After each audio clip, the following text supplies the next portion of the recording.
How do you go from this to this?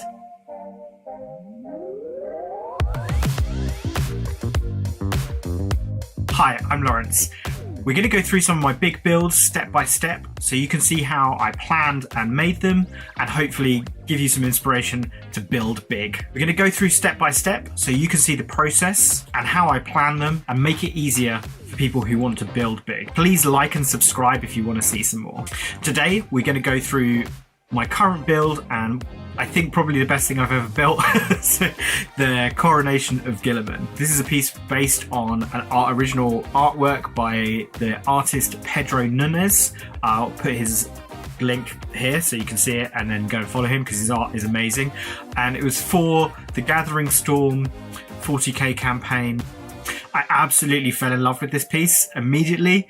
It was as I got back into the hobby, and it really summed up everything that I love about Warhammer. Ridiculous aesthetic, the satirical nature of the classical art mixed with the grimdark aesthetic, all of the new characters in one place. It's all the Eldar's fault as well, which is always my jam.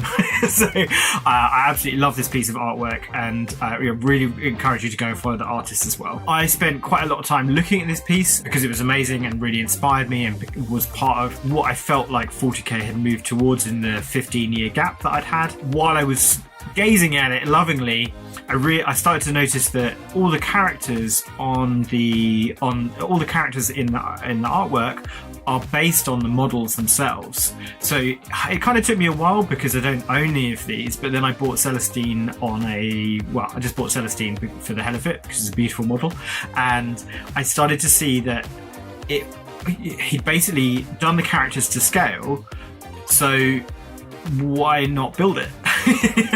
I didn't immediately set out to do it because I didn't know if it was anywhere near my skill level. It was such a beautiful piece of work. I really wanted to be able to do it justice. I could kind of work out how to do it in my head, but the reality of my painting skills and my modelling skills weren't really were definitely not up to the size of challenge it was. So I had it in my head for a long time, trying to work out which bits I could use for things and which things that. So I created a list of problems to solve. The statues at either side of the image, who all the characters were, the statues above with the giant skeleton, all the cherubs and the kind of muscly angels that are in the background. Broke it down per section to look at all the different parts of the artwork and see what pieces that I would necessarily need. I then wrote a list of all the models I'd need. It was way too expensive. Once I had the list, I could, if I found the models in job lots or on eBay for less money, if I was slightly pissed at a gaming club and thought, oh, okay, well, that, it's 25% off, I'll pick that up now. So I bought a lot of stuff in Bad Moon at the end of a game, which was stressful when I realized how much money I've spent. But over time, I collected all the parts. So it probably was over 18-month period before I started making any part of it. I didn't really commit at the beginning because I just thought, well, these kits are cool and I might make something else out of them instead, or I might just make the original characters. I think when I bought Guilliman, that was really the point where I was like, well, I've spent this money on him. I'm never going to make him just as a vanilla Guilliman. I'm never going to make him as is. I really have to now do this. I then tried to work out what scale it was in, and I tried to use some maths to work out whether or not, so how big a box that I would actually need. And then I got bored of that idea. I'm very dyslexic. It doesn't come naturally to me at all, and so I just sort of tried to do it by eye, and we'll come to that in a bit because it didn't work. So it didn't work at all. I've shortlisted the bits. I've started to collect them. I've started to chat to my friends about it as well, and especially to my friends on Instagram and one of my closest Warhammer buddies, Science Pie, about the potential of doing this. And everyone's like, yeah, it's completely bonkers. You should definitely do it. What help do you need?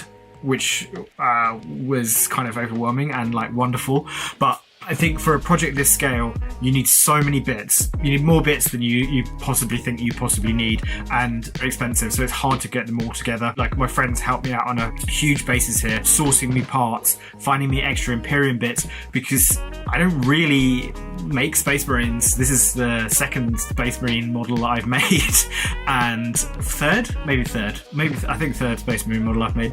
And I don't have a huge wealth of Space Marine parts. I don't have a huge wealth of Imperium bits, and really what I was going to need was millions of cherubs, as many Imperial Aquillas as possible, candles, scrolls, purity seals, as much as possible, bucket loads of them. And so I started to collect this over time.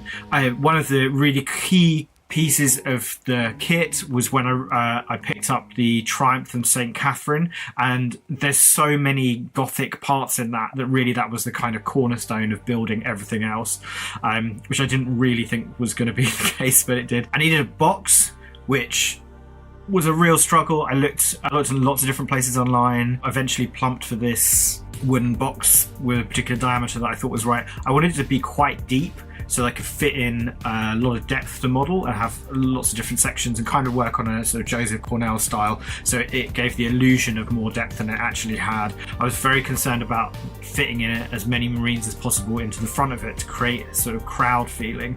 Like there is a sort of mixture of religious art, like Jesus on the Mount, kind of element to it, where you've got this kind of adoring or stunned crowd staring at the back of it. Trawled Etsy trying to find the right statues. Now there's 4 main statues in this. 5, 6. There's 6 main statues in this. There are the 2 giant bearded men on either side that are really in darkness, quite hard to see unless you've got a very high definition picture of the original artwork.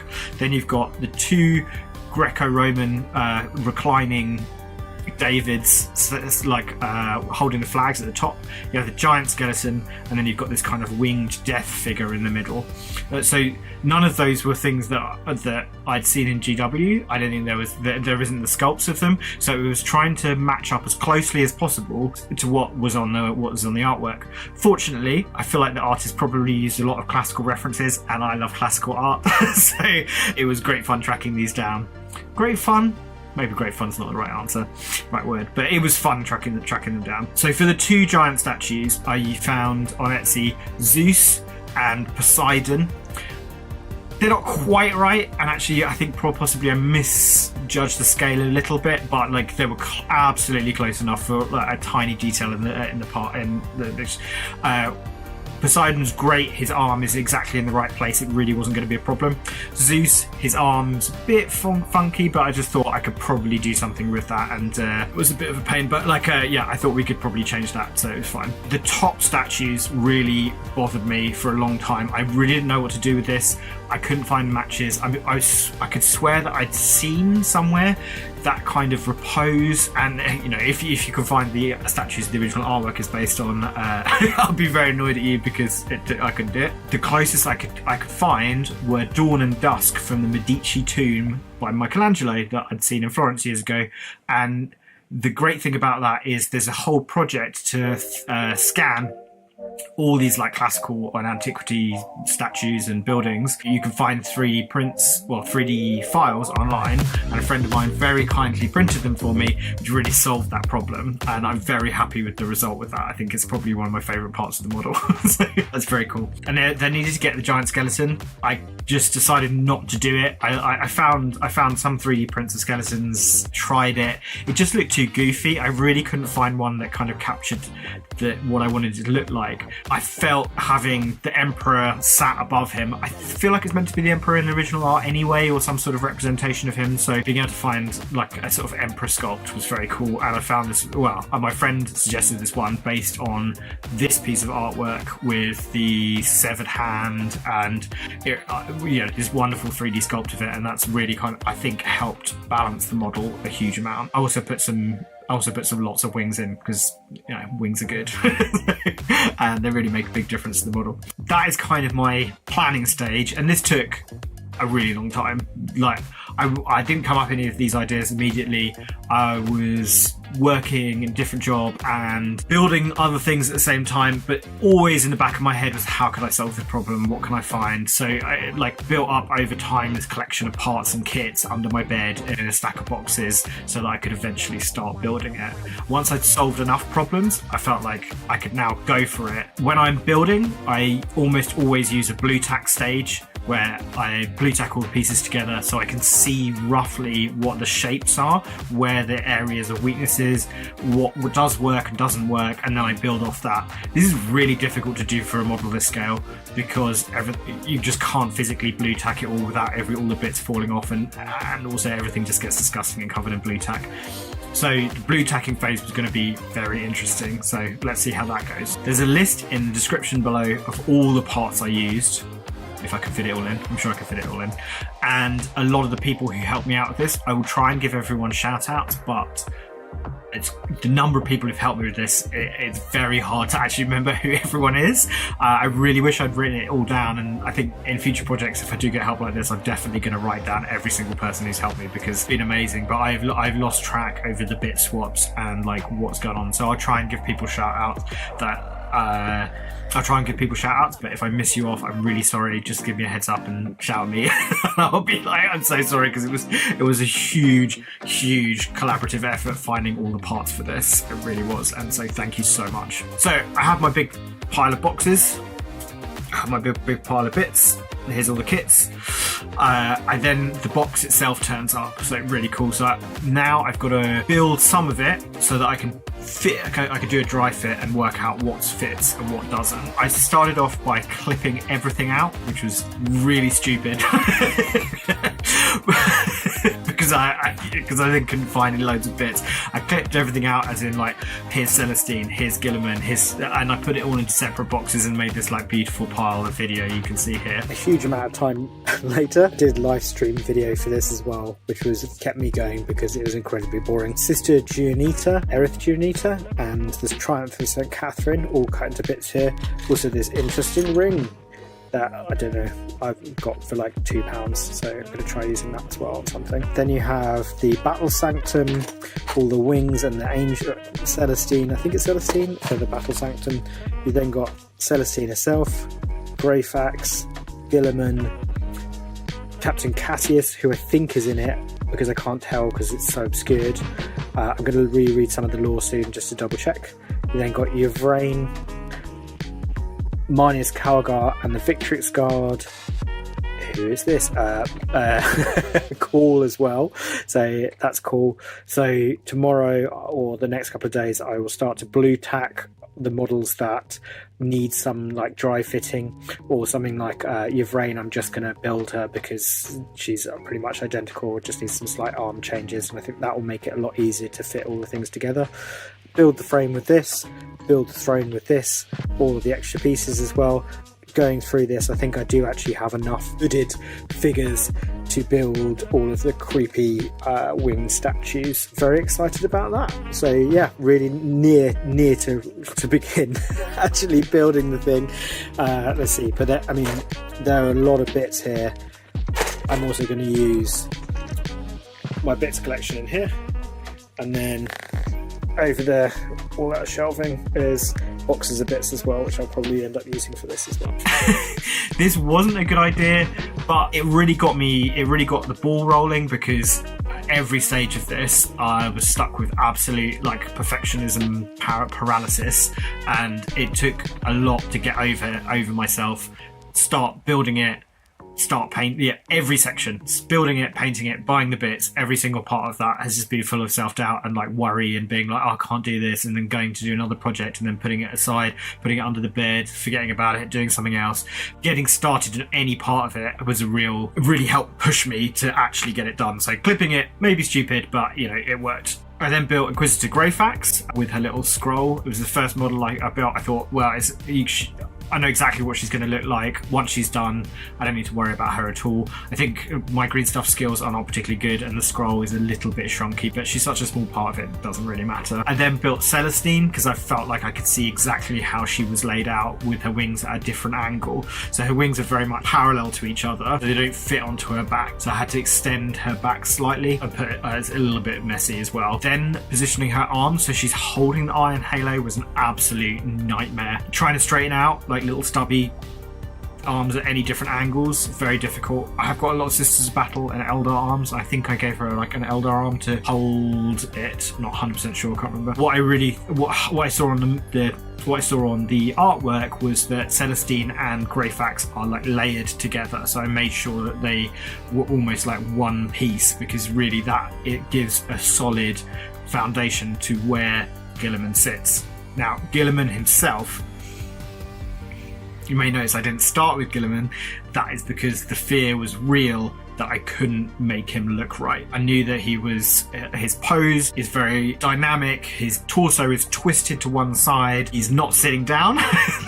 On the other hand, his power fist is nicely proportioned, and I think looked like it could quite easily be sat on one side. So the thing that I wanted to get to make look right was that his arms would be outstretched, they'd be holding onto the eagles, and that would really kind of push the rest of the model forwards. Leg wise, I was hoping there weren't too many sections so that I could basically vivisect them and then fit them together. There wasn't really anything that special about Yvraine. Her arms are in a very different position, kind of clasped in front of her, but the general silhouette is exactly the same as the model, so I just built her kind of as is. I think I didn't give her any arms to begin with because I wanted to make sure that they looked right once I got everything together, so I just left those off.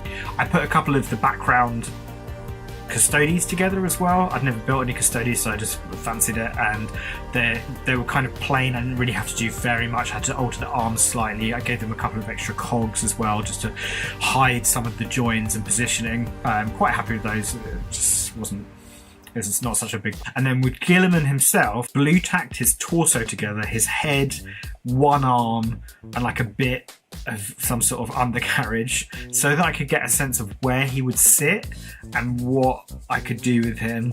I'm still very hesitant at this point. I really didn't want to cut the model. I didn't want to have to buy a new one, and I wanted to make sure that he was going to look right before I did anything else. And I used the Sister of Battle Basilica or something, the Basilica kit, so that you've got this nice big ornate gothic backdrop to the whole thing, that when you look through it's going to give some extra depth. You don't have to have every single piece of detail because it gives a sense of depth. This didn't work. I'll tell you about that later. So I put it all together in the box and it looked stupid. Like it didn't work. The dimensions were completely wrong. It was too short. It wasn't wide enough, and actually it was too deep. So on every count it failed. The models looked cramped together. It really wasn't, it didn't have that sense of grandeur that the artwork has.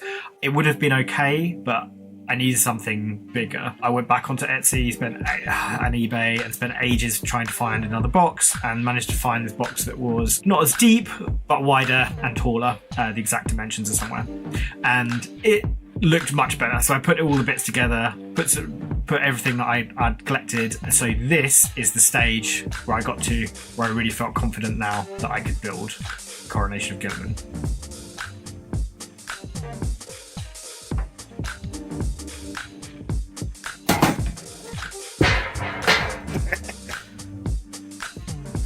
So I have to mention at this point one of my bits dealers is a guy called Robert Mitchell, who's a competitive gamer, and he has got a lot of armies and doesn't kit bash that much. So we worked out a deal where he commissions me to make something, and I'll do it in return for bags and bags and bags of parts. And that has been so helpful, because getting enough tank panels to kind of flesh out large pieces is really very difficult and expensive. He's given me like a huge number of parts I wouldn't normally use, and a lot of these are used on the base section, so that I would have lots of interesting kind of like imperial mechanisms and give it that industrial feel. I wanted to have a mixture of Gothic up top and then industrial and technological underneath. So you've got lots of weird pipes and panels and gubbins and whatnot. Friend the Voidwinds had also sent me a 3D printed Jacaro that he'd sculpted. I absolutely love this. I love Jacaro in lore. It's just absolutely hysterical. If you don't know, they are basically space orangutans. There's a really interesting theory that the librarian in Discworld novels is actually a Jacaro because he's gone through L space, and yeah, it's great. I love this stuff. But they are basically a race of almost interdimensional engineers that are left over from some previous civilization, I think, and they have like better technology than anyone else in 40k, which is absolutely fantastic. Well, if you come across like digital weapons, they're usually Jacaro digital weapons, and they have these like bizarre ships.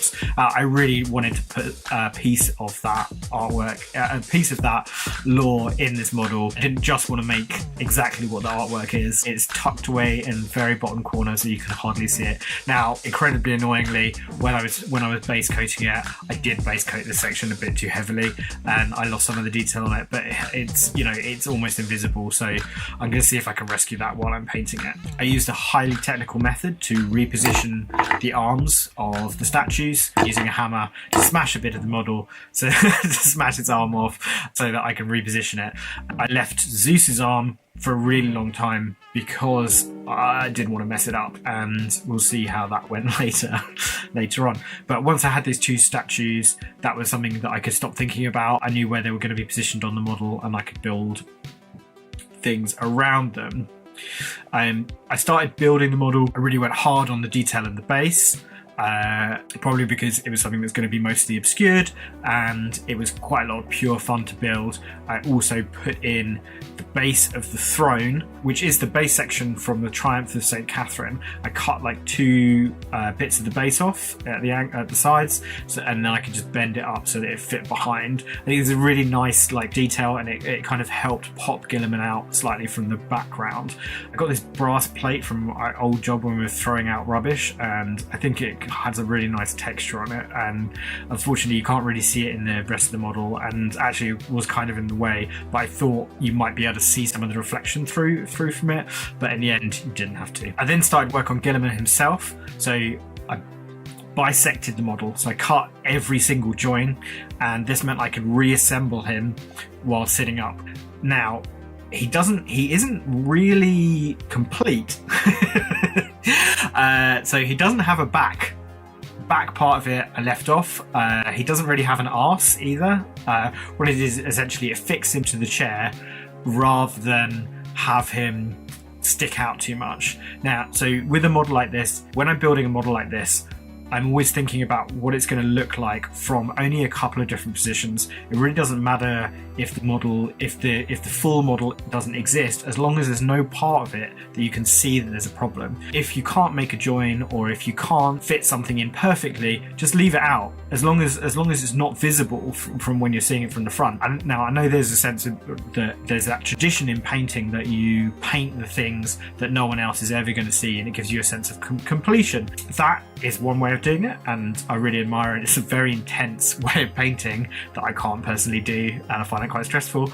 But it really doesn't work if you're trying to make a diorama fit nice and neatly together. If you're trying to make it have a sense of depth and feel real, the relationship between all the different objects, it's not worth thinking about having the model complete. It's better to have the overall aesthetic look right. It's better to have the overall look of the model look right than it is to have the model itself be perfect. Once I'd laid out all the different pieces, it looked fantastic. I could really work it out. I didn't quite know what to do with one of the arms because he's got a big giant flaming sword in it. I thought I'd just find a power fist from somewhere. I tried to use a power fist from the Servitor Ogrins because it was quite a cool one. I thought it might fit the shape, but actually it was way too big, and I ended up using a power fist from a Tartarus Terminator kit instead. Once Guilliman was mostly built, I could then really start to position the characters around him and work out what they were going to look like, which bits I had to make sure were visible in the scene and to fit everything around. Now, if I built this again, I would build the whole backdrop first and then I would do the characters afterwards. Building around them was a bit of a pain and it didn't perfectly work in each section, so it's it's something that it's always easy to build a model a second time. Building from scratch, you're problem solving the whole way through. To realise that what I said was actually complete rubbish because although I don't paint for things that aren't seen, I do build for things that aren't seen, maybe because I don't always know if they're going to be seen or not. I built behind each of the statues and I went incredibly ham on them. I think because I was trying to feel my way through the model and see what my interpretation of it was going to look like, I really liked including lots of sort of weird greebling. So I went into way too much detail on both these back corners you're probably never going to see, but it was really fun and it got me quite used to the feel that I was going to use for the rest of the build. So you know, it's completely worth it. I then used some green stuff to give Poseidon a robe, because you can sort of see in the original artwork that he's holding this huge flag, and the flag is sort of draped over him as well. It's kind of hard to tell, but I thought the robe was quite good. This is me attempting some green stuff work. I really hate working with it because I don't have the patience to get it completely smooth, and I'm not super happy with the finish, but it's okay. And it's going to be black, so it's not the end of the world. And then needed to make the Ultramarines logo. I hadn't really planned for this. I tried to find some templates online, but really struggled for it. I ended up just getting a picture, trying to basically freehand like the exact shape of it. I basically freehanded it, then made a plasticard shape of it. It really didn't work. I also got the scale wrong. It just was too big and too small. I traced some of it to get off the original image on my laptop to try and get the right depth to it and like all the right shapes. That kind of worked a little bit better, but then it's such a key part of the model and it really had quite a rough edge, so it didn't look that great. Fortunately, the Voidwind stepped in and printed me one off and sent it to me, and it fit completely perfectly and really just absolutely saved the model completely. So thank you, mate. Behind the Ultramarines logo, there's this scroll work that's sort of interlocking sections of it. I didn't quite nail this. I think I cut out all these different spears, plasticard, so that there was something sharp that looked like this kind of sword effect going on the outside and scroll work on the inside. So I think okay, it was the best I could do, and yeah, it kind of works. You can see here some of my wire work. This is my absolutely favorite hobby tool, which is copper or aluminium wire. It's super bendy. You can change it to different shapes. It holds its position as well. I can really recommend getting this because I think it costs like $14.99, and I built so much stuff out of this, and I still got quite a lot more. So yeah, it's good. Behind Guilliman and just above it, there is this mixture of scroll work, cherubs, muscled statues. This was going to be a really, really kind of core piece for me. I need to work out how to do it. I wanted to like vary the textures as much as possible. Sourcing parts for it, I looked a lot for like bare torsos, and it was cry for pain. I keep getting everyone's names mixed up just continuously. I'm very sorry. He sent me this kit of Picts, sort of the Iceni tribe warriors with spears, and they really kind of like had the right silhouette like that I was looking for. So I used their torsos, lots of different wings, and then I started mass producing cherubs. Now this was really fun. I love this section of it. Chatting to Pyrolis Lost, one of his hobby techniques is to use cake molds with either green stuff, or I really like using DAS modeling clay, mostly because you get a large volume for not very much money. It also can have like quite a nice crumbly texture, which I find really good for statues and for stones and for like ancient bits of broken thing. I used a mixture of cake molds of cherubs, GW cherub models, various different wings, quite a lot of Blood Angel wings. I really didn't want it look repetitive over the same model or for it to be easily identifiable as specific parts, because in the original artwork it's something unusual. I put these together. Each one of them was great fun, like especially like the sort of the cherub that looks particularly sad. So I gave them extra halos using copper blanks, hobby material that I use often for halos. Some of them have got shoulder pads, some of them are carrying books as well. This was really fun. So I made about 25 of these and then kind of positioned them throughout the model to try and work out which would work in the best part. I also found that I had some really cool little bits on the Delac kit, one of my favourite kit bashing kits. I used this mixed with some of the Triumph of St. Catherine to create this angel figure that I was super proud of. I almost didn't put it on the model because I liked it so much, and I just thought this is a really cool little part of the kit bash. It's not quite the original scale that's on the artwork, but I feel like the way that I positioned it so that it's really pushed forwards creates a lot of depth to the model as well. While I was assembling this, I realised that leaving the blank disc behind it didn't really work. You had to that it would look better the more detail there was. So once I positioned the angels, I used a mixture of skulls, robes, cogs from my collection of watch parts, and that was, just to kind of keep layering it. So little pipes, all this different extra stuff, and you can see kind of what a difficult job it was assembling all of these pieces. But once I had this solid backdrop, it really gave me, I knew what I wanted to build, like how I wanted the rest of the model to look. I was quite concerned that that it might overwhelm the whole piece and that it would all end up looking too much, but more is more, so happy with it. Then got the 3D printed sculpts of Dawn and Dusk.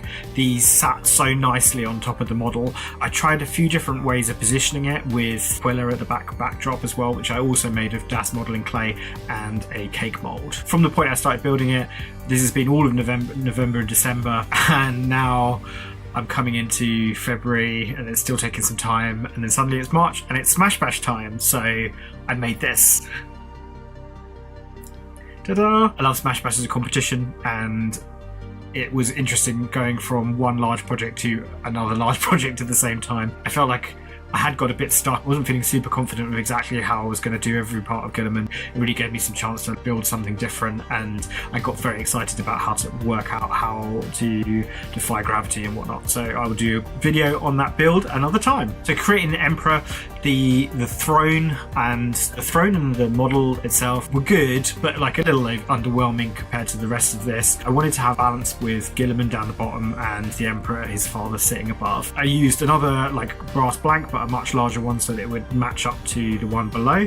And then this one, I really kind of went absolutely wild on all of the cables. I really wanted to hark back to a lot of the original art of the Emperor on the Golden Throne. Who knows what it really looks like, but this is, I liked this representation a lot, and using kind of lots of layers here I feel like gives it a very intense gothic look to it, which I really like, and I think matches up to the impact the original skeleton had, but in a different way. Building the Emperor on as well, I wanted it to be proud of the model, because you can see very much on the artwork that you can see very much that this column of light is coming down and it's stuck out proud from the rest of the image, with this lovely shape with the statues holding the different flags.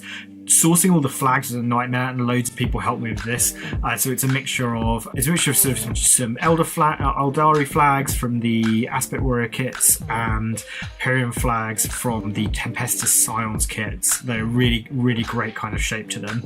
I then did one of my favourite sort of tiny modelling things is basically cutting the back of a skull off, sticking it onto a watch cog, and then putting maybe a bit of scroll work underneath. I think it's a lovely sort of religious icon-esque image, and I use it over and over and over again in my work. I think also as well, you can see how when I've come across different bits, so I got some extra sisters bits and a lot of the mortifiers or something, and I was like, oh, okay, these are cool horrible grimdark parts, and I will just include these as well. Then looking at the model as a whole, I realised that it really had this huge gap around the edges. I thought that I could just leave them blank, but actually the more I looked at the model, the worse it looked, and it started to stress me out a lot. So I was just like, great. This is a really section that I wish I'd done done in advance because fitting these pieces on was a real nightmare. What I did was I used brass strip on the bases and the top just to give it kind of like a bit of texture that was already there, and then I created these like small like greebling objects. And you can see kind of the volume of these that I made. They're really fun, like short, small, creative clip bashes. I wanted each one to look like a kind of piece of grimdark technology, a bit like some of the workings of the Golden Throne that would then be joined up by cabling and by other pieces. And that way, rather than just sticking things on top of each other, it looks like it's more designed because you have these moments. I was a little bit concerned that if I built out too far, it would really just detract from the wider model, but there's so much going on and there's so many larger pieces that actually I think it kind of worked out well. I still am not entirely clear on who it is, but we think it's Chaplain Cassius. So I found an old model of him, had to redo his legs because he looked a bit funny. This is the only mini marine. All the rest of them are like my own kind of true scale marines or Primaris. I know people are going to hate that, but actually like the scale is much better, so it's fine. I wanted to use originally like a mixture of Primaris and OG Marines, but putting them together, the original ones look so small and out of place that it really didn't work. And the Marines that I ended up putting onto it are like quite a lot taller than Primaris anyway, so yeah, it's good. So we found out who Cassius was. He's there. I've got another Custodes in the corner, which is not really in the picture, but I thought kind of gave it a nice balance. And we haven't really talked about Cool. Cool is one of the closest models to how you make him normally. I left off some of his weapons and his staff. This is one of the areas where I'm least happy about it because his sculpt is so perfect, but he's a really very different scale in the image. He sort of towers over Celestine, and actually I haven't quite got the depth here in like how everything fits together. Although I think Celestine then works with Guilliman, and Guilliman works with Yvraine. Talking about Yvraine. So these things can be, it's difficult to get distracted by them, but this is the thing that I'm always looking at when I'm creating the model, is trying to make sure that everything fits in proportion next to each other. I also added some doves to the top of Guilliman's the Ultramarine logo because I thought that was cool. When I added all the characters to the scene, Yvraine, like it looked a bit stupid that her skirt kind of like went so far off the back, so I cut that off and then I had it like draped down, did a little bit of green stuff work on there. It's not my best work, it's a little bit shonky. Unfortunately, just have to sometimes lump it. I added quite a lot of ribbons over the top of that to hide the like bad work that I'd done. Not sure how successful it was, but she is going to be mostly in shadow. It really is just like her head and crest that it's going to be like have the most visual impact. All the way through this, I'm planning to paint it exactly like the artwork, so I don't have to make sure that each piece is completely perfect, and I can't paint anywhere near the like Golden Demon standard, so there's just no point in me trying. So for me, this is it's an artwork based on painting with oil paints, which is a style that I love, and it's lots of broad strokes, so hopefully I can create that visual impact over the whole model. Then made the selection of Marines for the front. I really agonized over this. I found it very hard. Like it's quite difficult to find. There's no parade Marines, right? Like there aren't Marines that all standing exactly a parade, so I made my own. These are like abominations that are a mixture of Ultramarines, Forge World's 30k chests, Tartarus Terminator legs, Custodes shoulder pads, the biggest other shoulder pads that I could find, lots of purity scrolls and extra kind of scroll work as well. I actually really enjoyed making these. I haven't really made many Marines before, and I enjoyed making like how chonky they are. But when coming up to kind of like finishing details, I wanted to add in some other like little secrets, and I got the Warhammer Plus assassin, so I thought it'd be great to have a Vindicare assassin stuck up in the corner. Is he looking at Yvraine? Is he working for the Inquisition and looking at Guilliman? Lots of stress in the Imperium in this particular moment. I really enjoyed putting him up there. The flags I ummed and ahed about. I ended up using the same bit of brass strip that I previously had. I feel like it kind of moved in the right way. It doesn't take paint that nicely, so the paint, the base coat over it is very kind of peppered, and you can see some of the glue on it. So I'm gonna, when I paint that with oil paints, I'm gonna use them very thick and try and create a kind of like velvety texture to make it appear much more as if it's cloth. Now in the artwork, I think they're slightly further away, so they really aren't illuminated at all. It's going to be a little bit of a challenge to paint it capturing the illusion of a central pillar of light without painting too much color on them. We'll see how I manage that. Right, so this is a moment I'm kind of like working out exactly how, like, whether or not it needs some extra details on core sections. I thought it'd be really nice. The stairs have like this lovely carpet on the artwork, so I put in brass. It looks lovely. It looks really nice on here. It doesn't look so nice once it's base coated again. It's like really annoying. Sometimes you just don't get away with the textures that you want. So it is a little bit annoying, but it's fine. I also added in cipher. Somebody suggested there's a mysterious dark angel in the front row. Somebody suggested that maybe it was cipher. I then base coated it in pure black and Wraithbone, so which gives it that nice it gives it slightly warmer tone than using pure white, and it means that I can highlight up from that. It also means that when I paint colors on it, they're not going to be quite so desaturated, and I really want to capture some of the warmth in this. I took some fancy photographs of it. I had a few people ask me just for some pictures of the pure black and white image so that you've got something you can use a phone background. Very happy to do that. If you want to buy a poster of it, I am planning to sell those as well. I've had a few requests. Just drop me a message and I'll put you on the shortlist, and I'll contact you as soon as I've got that sorted, because I haven't got that sorted yet. That is how I built and got it all ready. Thank you very much for listening to me. I hope you've enjoyed that and I hope you learned some things about it. If you've got any questions about any part of the build or any of the different things on it, I'm really happy to chat to you about it. It's been an absolute massive labour of love. I really love the original art, and I hope that I've captured it at all. I feel like it does have like a very strong visual impact, and trying to get the paintwork to match up to that, it feels very stressful to me right now. But I have made a bit of progress and I'm aiming to get it done before Christmas. Yeah, so that's really cool. Well, I hope you've enjoyed this. Please like and subscribe so that I can get some extra internet points, which make me feel very happy. All right, thanks guys.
How steep